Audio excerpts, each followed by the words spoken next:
Abasimbiddwa mu kkooti Nakawa ku by'okubba waya n'okusala emiti gy'amasannyalaze badde 17 nga bakulembeddwamu Ssemanda Joseph omutuuze w'e Munyonyo Kiruddu, omusikale wa poliisi Emmanuel Kato akulira ku poliisi y'e Mukono, Frederick Othieno, Pius Kyalisiima, Kawalya Deo n'abalala nga bano. Omulamuzi Andrew Katulubuki abasomedde omusango gw'obutujju. Between 2022 and May 2025, indiscriminately, without due regard for safety of others or property, interfered with the electricity system by cutting down or destroying the electricity network.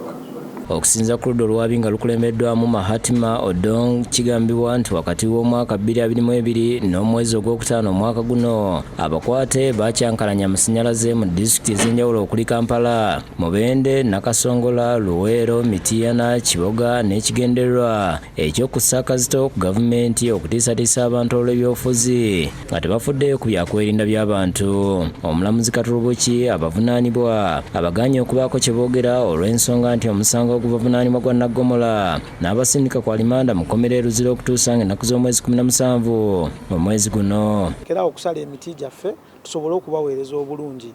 Emisango gino gy'amaanyi era guno gutuliko gwa Naggomola olw'ensonga nti kye baakola kyaleetera ne gavumenti loss, kubanga factory ezalekeraawo okukola, amalwaliro galekeraawo okukola, abantu baafa, abantu baafiirwa emirimu. Download the app on App Store or Google Play Store now. Vision Digital Experience, the future of media.